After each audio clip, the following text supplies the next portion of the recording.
এখানে আমার আছে 2 কেজি 600 গ্রাম গরুর গোশ। এটাকে আমি ভুনা করব, দেখাচ্ছি কিভাবে করি। আগে এগুলোকে আমি ছোট ছোট করে টুকরো করে নিলাম। কাঁচামরিচ, পেঁয়াজ। আগে এটা একটু মেহমান আসবে, এর জন্য তাড়াহুড়ো করে আমি বসিয়ে দিলাম। এর মধ্যে দিয়ে দিলাম 6টা ছোট এলাচ, গ্রিন, একটা ব্ল্যাক এলাচ, আর দিয়ে দিচ্ছি দারচিনি কয়েক টুকরো আর তেজপাতা। এখন এটাকে ভালো করে নিয়ে নেব। মাংসটা কাটা হতে হতে ততক্ষণ আমি মশলাটাকে কষিয়ে নিচ্ছি।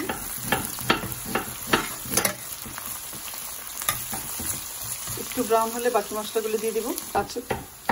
কালো বড় এলাচটা দেওয়ার জন্য ফ্লেভারটা একটু ভালো হয়ে যাবে। আর দিয়ে দিচ্ছি, যেহেতু 2-2.5 কেজির বেশি মাংস, এর জন্য আমি বড় টেবিল চামচের 1 চামচ করে দিচ্ছি। আর দিয়ে দিচ্ছি 2 চামচ, মানে বড় টেবিল চামচের 1 চামচ। আর দিয়ে দিচ্ছি ধনে গুঁড়ো, ঠিক সেম ডবল করে দিচ্ছি আমি।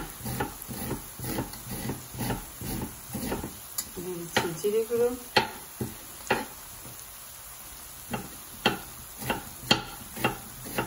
আর দিয়ে দিচ্ছি স্বাদ মতো লবণ।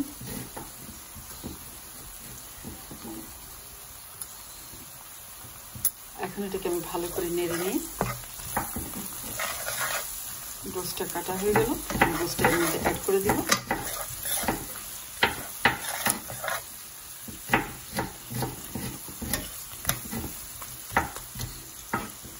এর মধ্যে দিয়ে দিচ্ছি এখন আমি গোশগুলো।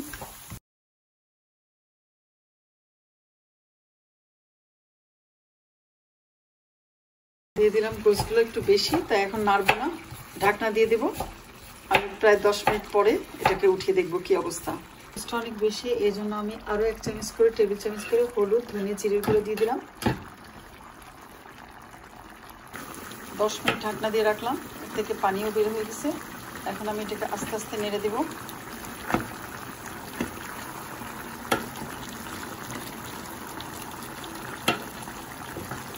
দেখতে পাচ্ছেন অনেকগুলি পানি বের হয়েছে।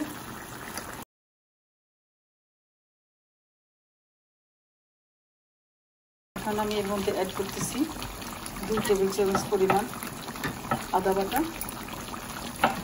আর একটু বেশি দিলাম, আমার 2 কেজির চেয়ে বেশি।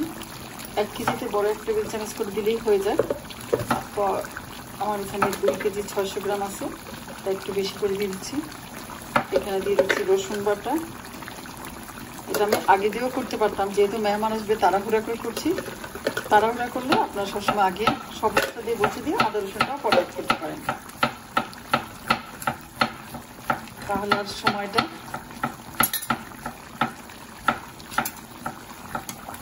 লস হবে না। আর এদিক দিয়ে গোশটাও সিদ্ধ হয়ে যাবে, মেহমানও ঠিক মতো খেতে পারবে। ঠিক আছে, মাংসটা কষানো হয়ে গেছে। এখন আমি এর মধ্যে অ্যাড করবো গরম পানি। যেহেতু মেহমান চলে আসতেছে রাস্তায়, তাড়াহুড়ার জন্য দিয়ে দিলাম গরম পানি 3 কাপ পরিমাণ। এখন দিয়ে দেবো ঢাকনা, ভালো করে নেড়ে নেবো আগে।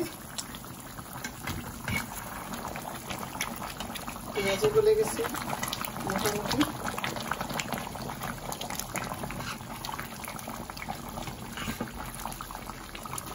আমি যেভাবে করলাম এভাবে যদি আপনারা করেন, মাংস মেহমান আস্তে আস্তে অন্য অন্য কিছু করতে করতে, আমি এদিকে খিচুড়ি বসিয়ে দিয়েছি। খিচুড়ি, টোনা কাবাব আর গরুর মাংস। খিচুড়ি আর টোনা কাবাব হয়ে যাবে, আর এদিকে আপনার গরুর মাংসও হয়ে যাবে। 3টা আইটেম আর সালাদ। দেখতেই পাচ্ছেন তেল উঠে যাচ্ছে উপরে। আমি একটু ঝোল ঝোল রাখবো, যেহেতু খিচুড়ির সাথে খাওয়া হবে, এত বেশি শুকিয়ে ফেলবো না। আর এখন লাস্ট ফিনিশিং দিয়ে দিচ্ছি আমার বানানো গরম মশলার গুঁড়ো আর ধনে জিরাকে ভেজে রেখেছি সেটার গুঁড়ো। এটা দিলে এটার স্বাদ তো আরও ফাটাফাটি হয়ে যাবে, যে মজা লাগবে। আপনারা নিজেরাই বানিয়ে দেখবেন। আর গরম মশলার কড়াটা আমার চ্যানেলেই দেওয়া আছে, দেখে নেবেন। এখন আমি কিছুক্ষণের জন্য নেড়ে ঢাকনা দিয়ে রেখে দেব।